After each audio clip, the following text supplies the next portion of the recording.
had collected not just experience, but a very distinct point of view on hospitality.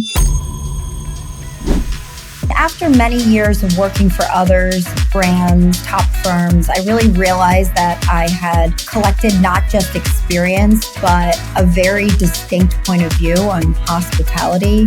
And I really wanted freedom, ultimately, freedom to push boundaries, freedom to be my authentic, true self without having to worry about corporate structure or offending someone or whatever.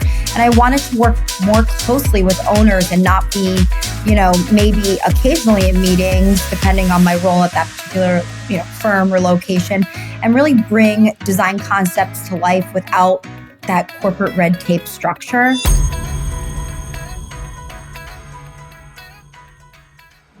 This episode is brought to you by Reliance Hospitality Global, where hospitality meets strategy. Whether you're developing your next hotel, need help navigating operations, or you're looking to increase profitability through our expert consulting and business process outsourcing services, Reliance has you covered. From boutique independents to full-service brands, we help owners, investors, and partners unlock value at every stage.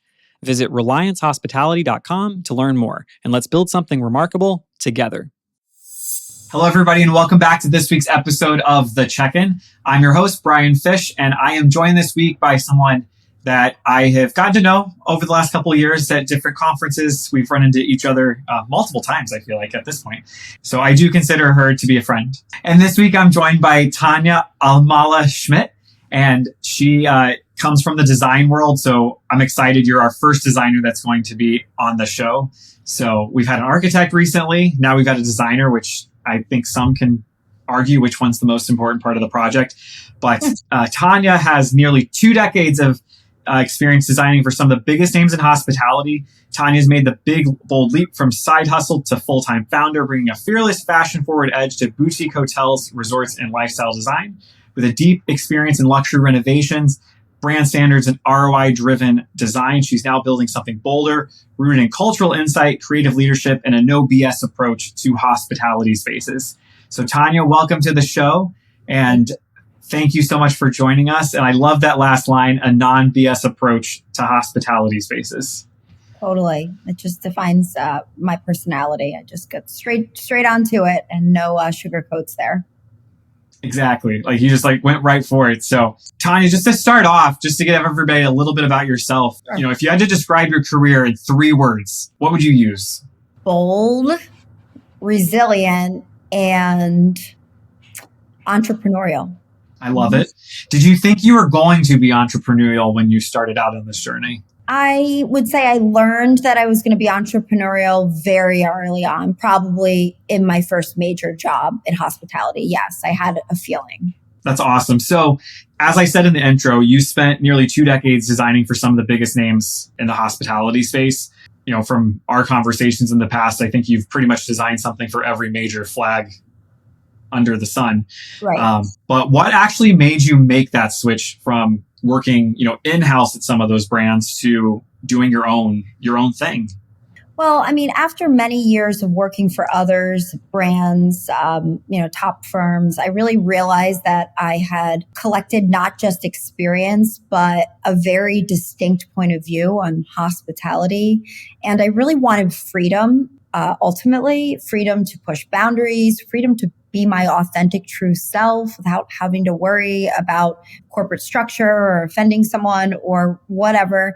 And I wanted to work more closely with owners and not be, maybe occasionally in meetings, depending on my role at that particular, firm or location, and really bring design concepts to life without that corporate red tape structure, which is so not my personality type. It was less about, leaving something behind and more about finally maybe stepping into something that I always knew I could create and be on my own. And so I remember what ultimately drove me to basically start the strong side hustle, which developed into my now business, is my very first gig in hospitality. I was working for Wynn at the time, and it was one of my favorite jobs to date, actually.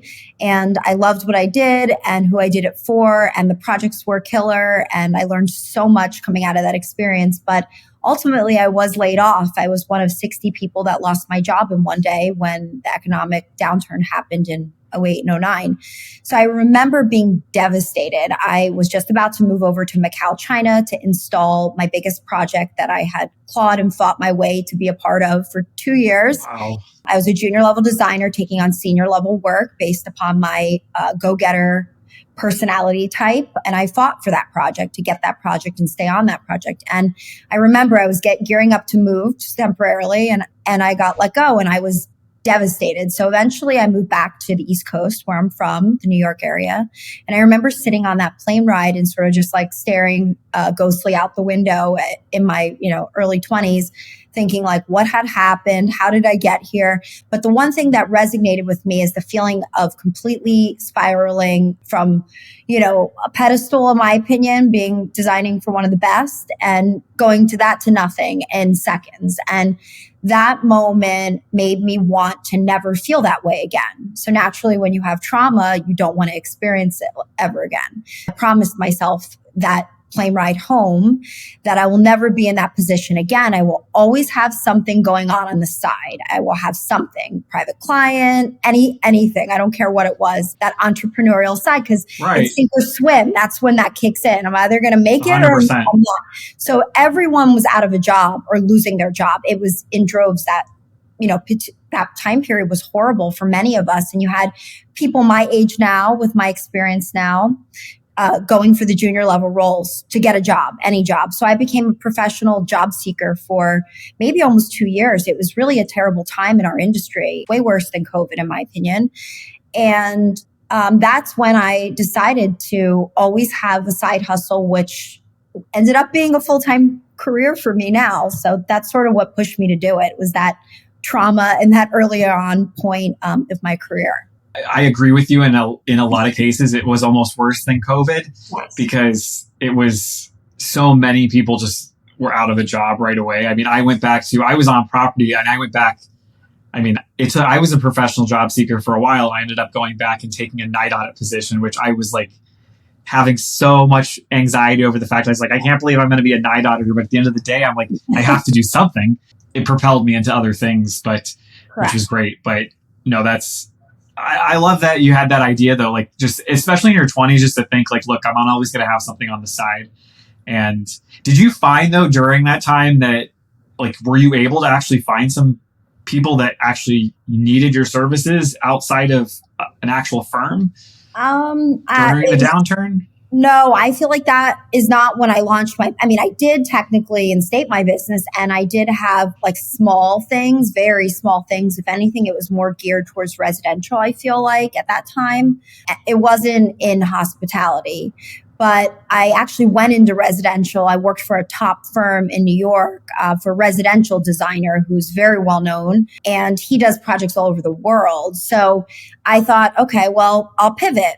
That's sort of what my power move is pivoting. Again, that's very entrepreneurial to figure out, let's put the cape on and pivot because I'm not going down with the ship. That's kind of that's very much me. If I suspect or feel something's awry, I'm already strapped up in my life jacket and I've got all my security, bags packed and ready to go if anything. And actually I predicted that I was going to get let go from that role. There was whispers from our construction team and others at the time. And so every day I'd stay late for about a month before I left to go on vacation. Because when I was let go, I was on vacation. And I got the call and I was sad, obviously, but I wasn't in the room with all 60 of my coworkers when that transpired. But they said, you were right. Like my friends at the time, you were right. You said because people have been asking what I was doing. I was like taking home all my huge binders and everything, just like taking all this stuff, like I was moving, but I wasn't like stealing property. I was just like, I don't even know why do I need this binder if I let go? I don't know. I was like married to this control sample binder, it's my whole life in my 20s. So I was just, I don't know what I was doing, but I was preparing. And when they let us go, I had many people call me to be like, what do you have? I'm like, I don't even know. What am I going to do with this stuff? Like besides a portfolio, and they make you sign a lot of documents not to take stuff. So I didn't use it. I was smart enough not to use it because all the designers that used it in any way, shape, or form, they all had legal ramifications. But I did not do any of that. I just held on, which is like what you Held sort on of do. to, yeah. No, Right? and it's so true. Like you do that. And I think even when you leave a job voluntarily, and you're leaving, I've done the same thing. Like I think the last 2 years, I finally started, I had a binder on this bookshelf further down the wall that I have held on to since a class I took in 2010. Right. And I was like, why do you have this, Brian? And in my mind, I'm thinking, well, because I might need it. Well, all the information is very out of date. I'm not going to use it. So I finally let go of that. So, but no, you have to, because it's a good place to go back and take a look and, get inspiration on other things or answer other questions. So 100%. No, that's very entrepreneurial of you, especially. And I'm sure it was good not to be in the room with the 60 people when that.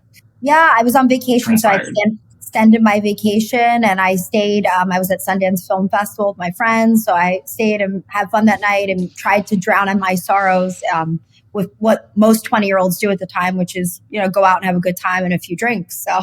So, having, been in working for the firms and you spent some time working at some of the brands, what's been your biggest mind shift that you've had since going from those types of roles into having your own business and, you being the, captain of your own ship? Well, I think running your own studio ultimately really means you wear every hat, which is, again, very much me as a human being and as an entrepreneur.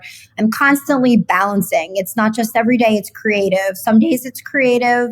Other days it's operations. Some days it's business strategy. Maybe it's client management or business development. The biggest shift has probably been learning to embrace risk and maybe trust my instincts even more so than I ever have, and recognize that it's really more about getting things done than everything being super perfect. When you're just a designer, it's this has got to be perfect. And no, at the end of that, now as a business owner, this has got to be perfect and it's got to execute and be on time and on budget and all these factors.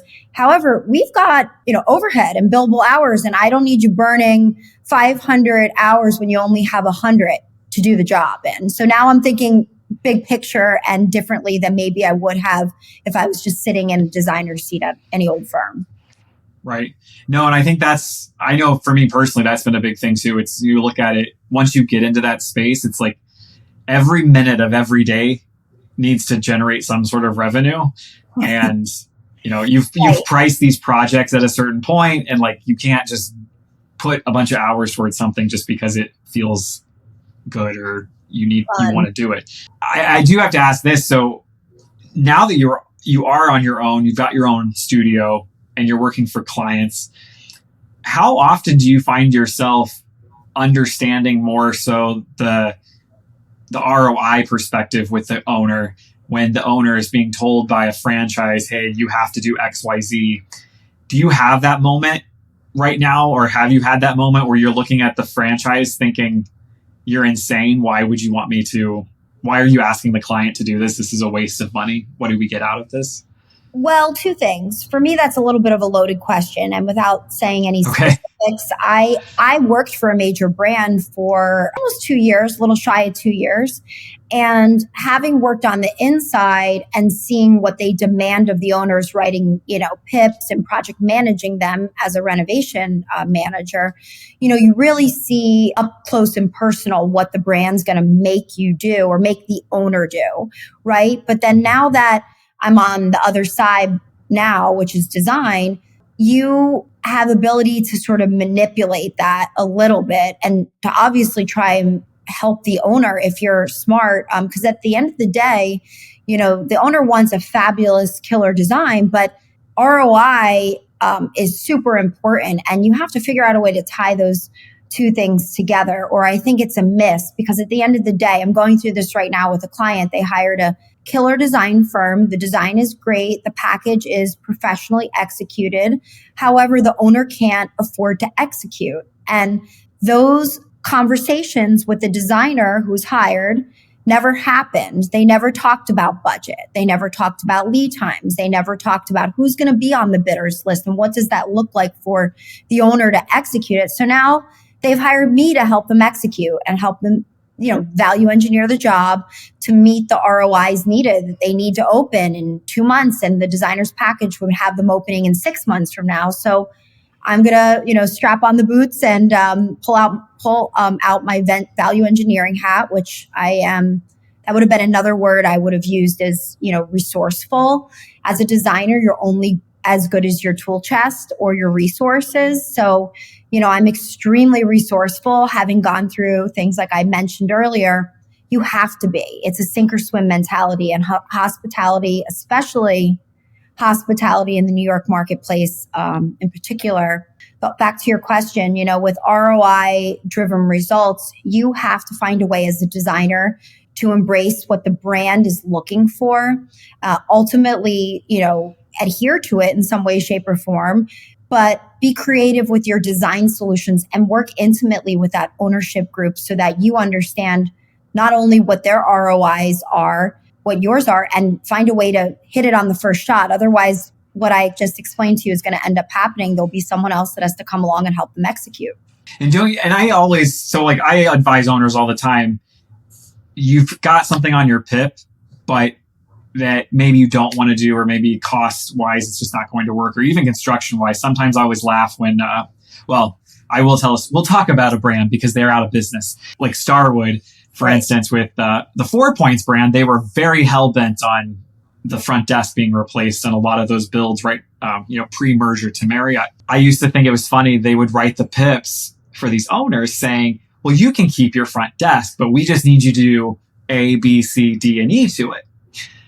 And some people did it. Like they would go and they'd find somebody to do all these things. Wow. And I'm like, it costs you more money to do A, B, C, D, and E than it did just to order, to tear it out and just order the desk that they wanted you to order. And I always use that as a good example when I'm advising owners right now, saying, let's get with the designer and let's get with your construction guys and find out, we can probably deliver what you need and get the brand what they want, but be strategic about it, because, I always look at it this way. The person at the brand's got their job to do to protect the brand's identity. And then you've got all the designer and construction, everyone else on board to try to, maximize it for the owner as well as the brand at the end of the day. But don't you find it interesting? I'm sure you've seen these owners where they're just they can't see outside that box of, right. We can deliver what the brand wants or what your franchise wants, but it's not necessarily maybe going to be exactly what they want, but it's all about telling that story to the brand. Totally. And the thing is, and this is not one brand, all of them across the board. So if I'm getting myself in trouble, I feel the same way about all of them. Some do it better than others. But generally speaking, I genuinely believe the person or the people that come up with these brand standards as a whole, not one particular person, I genuinely, with my whole heart, believe they have absolutely no idea what an ROI is, nor do they care. Right. I genuinely don't. So I'm not asking anyone. It's all parties. I actually ask myself this question, how do we get here? How did we get here? How do we stand in a model room and say, what does this cost per key, and have the whole room look at you like your head ripped off and spun around like the poltergeist? What do you mean? This is the first question that the owner is going to ask me if I execute this design. What is the cost per key? And no, we just care about the pillow and how pretty it looks and the tailored hem and the contrast stitching and is it type 2 vinyl on the wall? And that's great, but there is a huge connection point that is missing between ROI and the originator of the document or the originators of the documents. And I really, truly hope for all the brands that they pay close attention to this, because history will continue to repeat itself. Owners will continue to push off on their PIPs or rebrand to another flag or find innovative, less expensive value engineer ways to execute until they pay a little more attention to that, in my opinion. Now, going away from brands, we just had Jen Parks from Curator Hotel and Resort Collection on the podcast recently, and she's amazing. But that collection of hotels and resorts, it's all independents. They've built out a pretty good portfolio, and they're really there to help highlight independence. I would assume, you being in the design world, you probably love it when someone comes to you with an independent project. Yes, I do love it in a lot of ways, but it's also challenging in other ways because there's no guide and you have to kind of guide the owner maybe a little bit more than you would if it was a hard brand standard you have to meet. Also, options are endless. It's like going shopping for a car. Well, we're at Kia today and we're at Bentley tomorrow. Now we're at Mercedes-Benz. Okay, well, they're all cars. They're all going to get you from point A to point B. But is it going to be a luxury experience? Is it going to be a basic experience? And then you have your options. Is it fully loaded? Or, this is just, and so there's a lot more handholding and conversation and storytelling, which can be exciting and fun and, all the good things. But there's also a lot more involvement, I believe, than potentially brand standard property. True. I never actually, that is a good point because I wouldn't have even thought about that, but you're so true. You're so right because there's so many options for everything. So once you get rid of the brand standards and it's a truly independent project, I mean, I know just redoing my own house, like I have like the option of like 100 different faucets, like for the kitchen. It's like, which one do I pick? Right. But that gives us flexibility as designers. Like I don't have to use vendor 1, 2, and 3, and it doesn't have to be, this very type of spec, but we want it to, hold up and last and align to what going industry standards are. But the options are vast. So that's when budget becomes important. That's when storytelling becomes even more important because, you just need to pare it down. So I think, yes, I love when an owner comes to me with a boutique unbranded property, but I just finished doing one in Brooklyn, and there's a lot of conversations that had to happen to get them from point A to, point B on many of the line items. Speaking of storytelling, though, and this really goes for any hotel, any hospitality space at the end of the day. So you've lived and worked in New York City, New Jersey, and South Florida, now where you reside. All of these areas have different cultural backgrounds, and there's even within New York City, we can just use as one example. Depending upon where you go in New York City, it's a different vibe and it's a different cultural experience. How important is that localized culture to you when it comes to actually rolling out and putting a design together for a hotel? Well, every market sort of has its own, we'll call it rhythm or values and, way of experiencing this space, right? In New York, it's more about efficiency and edge, and maybe the guest wants, energy and a design that reflects the city's sort of bold, fast, energetic pace, right? But here in South Florida, it's more about relaxation and fluidity and warmth and texture and, beachy colors, for example. And when you layer in, global projects, you really realize quickly that design isn't like a one size fits all situation. The biggest lesson I've personally learned is to approach really every project with humility and curiosity and really ask questions. Just ask questions, listen deeply, and respect the culture before, putting maybe a pen to a paper, if that makes sense. Cultural context influences what a guest, could feel at that moment when they step into that property. So you need to, take an emotional temperature, essentially. Now, in terms of bringing other items into it, one thing that we saw happen out of COVID, during COVID, a lot of people were canceling contracts. The brands were being very flexible in terms of, okay, you can get rid of your lobby music. You can get rid of your scent program. You can get rid of all these things. And it crossed my mind recently when I was in a hotel. I was like, this hotel used to be so nice and so special. And I was like, what's so different about it? And I was like, the music's horrible. And like, it doesn't smell the way it used to smell. It's beautiful, but it doesn't.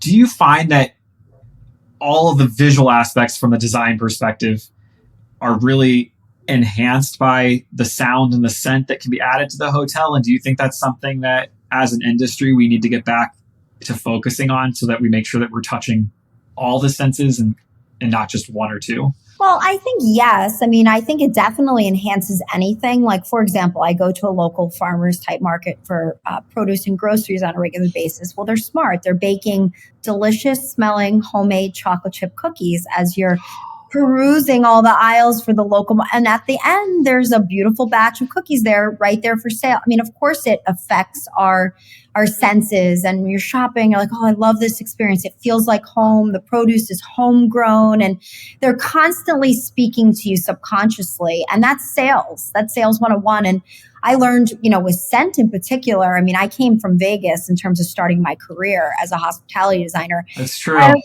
single hotel, I joked, if I'm ever kidnapped, as long as they bring me through the hotel, I can tell you where I went and where I am based on the scent. Mandalay Bay, coconut, this and that, Wynn, X, Y, and Z, every single property, they have a scent going through there. Of course, the scent was probably used to cover up some of the cigarette smells and other unwanted things that go on in a casino and, reside there, alcohol, whatever. So I think scent can absolutely affect things. I mean, texture, scent, whether it's artwork, but I think appealing to multifacets with senses is super important. It immediately can signal whether you're in that place and whether you feel welcome or not. I mean, for example, every time I go back to that produce store and I smell those cookies, I feel this sense of like home and, I'm shopping. I mean, there's just a certain feeling I have when I go there because of that smell. Right. So, yeah. No, that's so true, because if you look at, it's funny you say if you were kidnapped, because I'm thinking about it now. It's like I could walk into a hotel. I know if it's a Westin, I know if it's a Holiday Inn, I know if it's a Marriott, I know if it's, I'm trying to think of the others. I know there's JW. Like there's some that I just know, like as soon as I walk in based on the scent. Like you don't even need to put the sign up. I can tell. I know exactly what it is. That's too funny. Yeah. No, I forgot about that. Yeah, you're absolutely right though with Vegas. Every hotel is scented, and it's like intense scent too. It's not even it's not even a little bit. It's like it's pumped in like crazy. Like they must spend, I can't even imagine the amount of money they must spend. Well, they do studies on the scent, and you have to think it's all going back to gambling. So the air quality, the type of air being pumped through the casino floor, don't you always feel like this, like, oh, I'm awake all of a sudden? Like I took a shot of, Red Bull or whatever wakes you up, and you feel that way. You're ready to gamble, yeah. You smell the scent and you're all ready to go. Like they put a lot of thought into that, way more than we would maybe any old hotel necessarily. Now, Tonya, you've worked in the luxury space, and you've written luxury pips, and you've had projects that you've done in the luxury space. So you've been able to see firsthand how design does tie into that ROI that we were speaking about. But where do you see the biggest ROI these days in terms of the spaces that are most purposeful for the guest experience, that the hotel can get the most bang for their buck when they put the money towards it? I think, it's really about memory points. Like a guest doesn't necessarily remember your specification sheet, or they remember, I don't know, maybe what the outer parameter of the property may look and feel like, but they might remember walking through the lobby or the lighting in the restaurant, or maybe how the guest room made them feel, like maybe the guest room felt like it was designed for them. I think design really expresses like a brand's promise in a way, and that guest's emotional connection, right? So that's when you see loyalty. That's when you see repeat bookings. That's when you see like ultimately a stronger, ROI. So I'm not sure that I'm answering that question directly, but I think it's all about, those memory points and having you speak to the guest and trigger them to want to feel this sort of way, to want to sort of come back eventually. How do you feel like lifestyle brands are able to stay authentic while, competing at that high level that they have to compete at in such a sea of sameness these days? Well, I mean, authenticity doesn't necessarily mean staying casual or under-designed. Maybe it means like knowing your DNA and elevating it through craftsmanship. Maybe it's materials, guest touch points, or I don't know, lifestyle brands that succeed at a higher level don't abandon their roots at all. They basically refine them. For example, I don't know, let's just say it's a surf inspired brand that, you know, they don't need marble to feel elevated. It can use artisan tile or natural, locally sourced wood, or maybe it's a curated art collection that's going to signal luxury without losing its soul. So I think it's all about, you know, finding these sort of creative ways to inspire, you know, the guest. No, because ultimately that's what it's about. So how do you feel like owners, operators, designers, all the stakeholders on a project, especially when it's a project that is going to be a large scale project where it's either a conversion of something, you know, an old building, maybe an urban reuse. Where do you feel like everyone's missing the boat in terms of how to collaborate better? Finding a differentiator is always important, right? But also finding a way where, you know, you can relate to the story they're trying to tell or really understand it. Like, don't just listen to that story, but immerse yourself. Go to the property for a day or a night and stay over. Find out that local hotspot that all the locals go to or what they're known for, right? And so collaborating better is immersing yourself in the culture and the experience of the story you're trying to tell. We just spoke earlier about our trips and our thoughts on France and Europe and this and that. I immersed myself in the culture. I sat down with locals and people that know the French culture, and they explained it to me best. And it's so eye-openingly different now that my first trip to France, I felt very differently in this sort of way.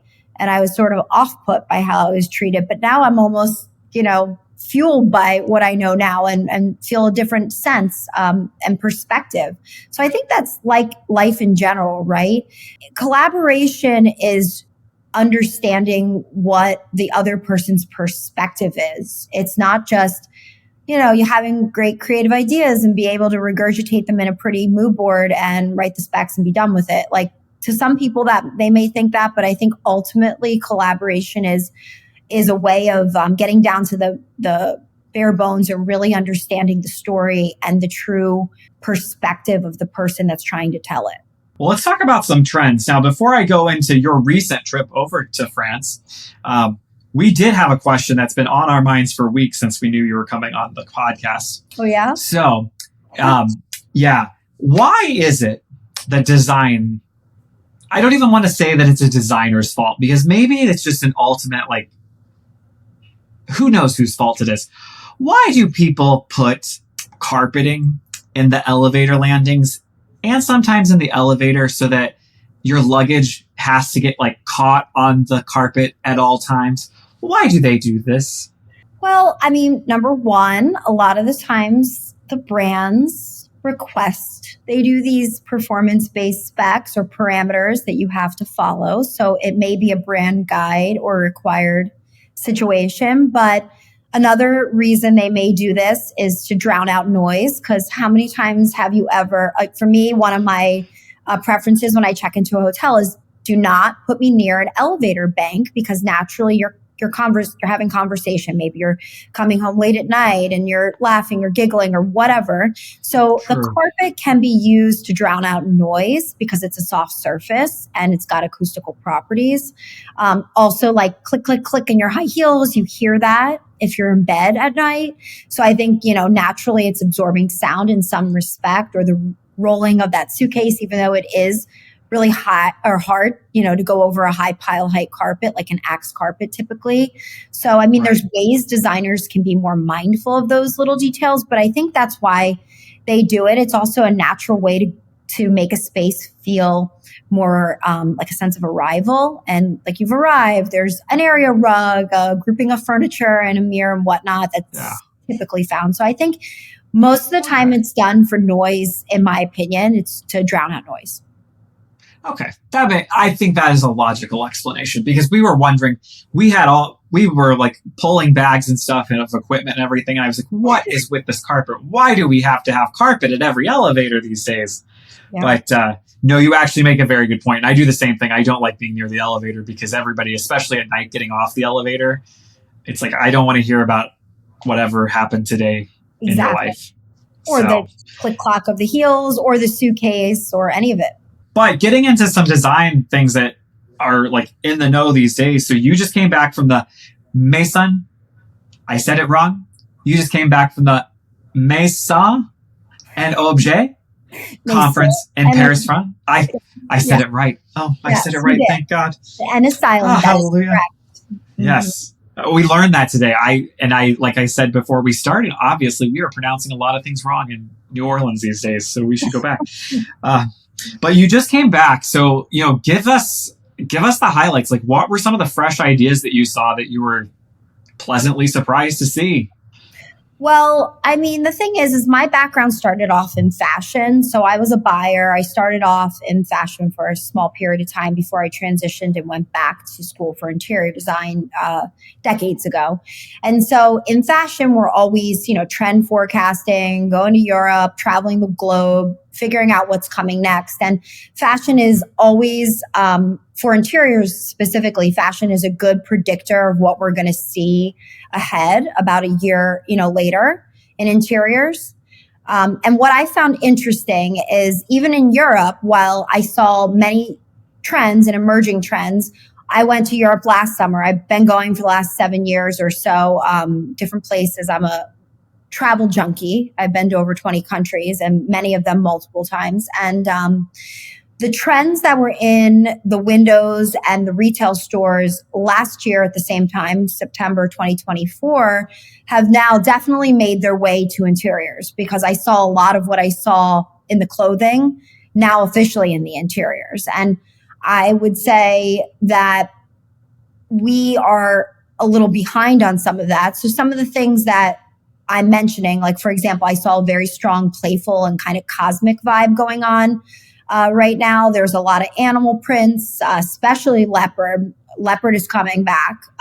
Wallpapers, fabrics paired with like starry metallic motifs, deep blues, cobalt blue, which I mean, last year I bought like an awesome pair of designer shoes in a designer store in Paris, and they were that deep cobalt blue. Well, there was, I think, so many vendors that had that really vibrant blue on, splashed across the wall of the backsplash of their backdrop of their booth, right? So now you see it was in fashion last year. It's already officially made its way. So I'm calling it a playful cosmic vibe.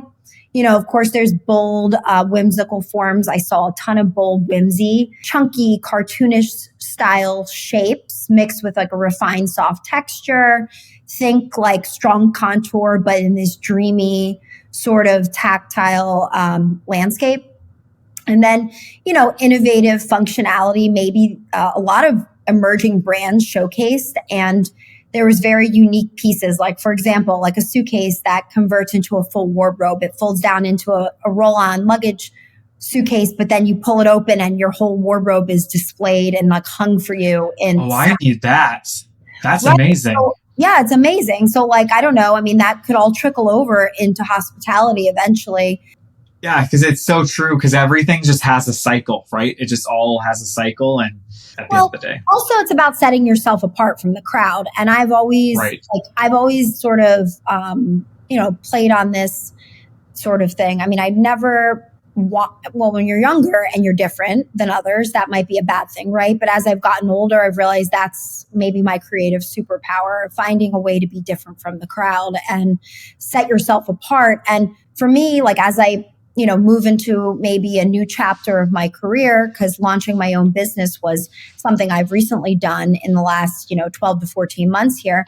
I'm not planning to just do interior design. I want to start doing product design. And if I'm going to be a real player in the product design world, I'm going to have to do these things that we're talking about, travel overseas, see what's coming next, study fashion, understand what is going on in other places in order to sell products that are new and innovative. And maybe I partner with hospitality vendors someday and they say, right, wow, how did you come up with this cool creative idea? Well, I traveled to, Morocco, and I stumbled upon a collection of rugs or something I was inspired by over there. I have no idea. Well, and it's true. I feel like everything ends up coming, everything kind of starts over in Europe, in the Middle East, and, makes its way over here. So we're always behind. So it's like, I'm trying to think. It's like kind of like, men carrying like, I think, what do they call them? They would like refer to them as like a merce, I think, at one point. But it's such a common thing in Europe to see like a man carrying some sort of like bag or satchel or something. Yes. And now you kind of look around, like everywhere you go, it's not an unusual thing to see guys have some sort of, bag with them, be it small or big, or, they're not calling it their purse, but they've got some sort of thing with them to carry their stuff with them. So, it all eventually makes its way to the United States, 100%.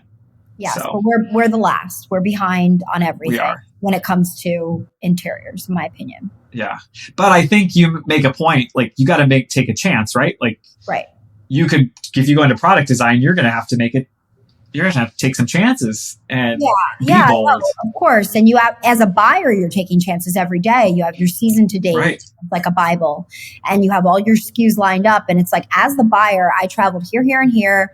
This is basically what I just did, prove a case for X, Y, and Z SKUs and what's going to sell the most of, because you got to buy it, and you got to buy it way before, holiday hits or season hits, or, we're buying sweaters, months and months before we need them in the stores, or you're going to miss your sell dates, the biggest dates that they're going to be on the market. Right. And then you're basically kind of playing like poker or roulette or gambling in a way, because you're betting on what's coming next and what's going to sell the best. And then you got to buy it in that volume, because if you run out, you can't. Maybe your manufacturer needs 6 months to make it and get it out there. So buying is like constantly taking risks, calculated risks, not just any old risk because I like the color purple. By the way, I did see a lot of purple and magenta and fuchsia in tons of retailers. So my prediction will be a lot of that coming, lavenders, purples, lots of lavender next year. So yeah.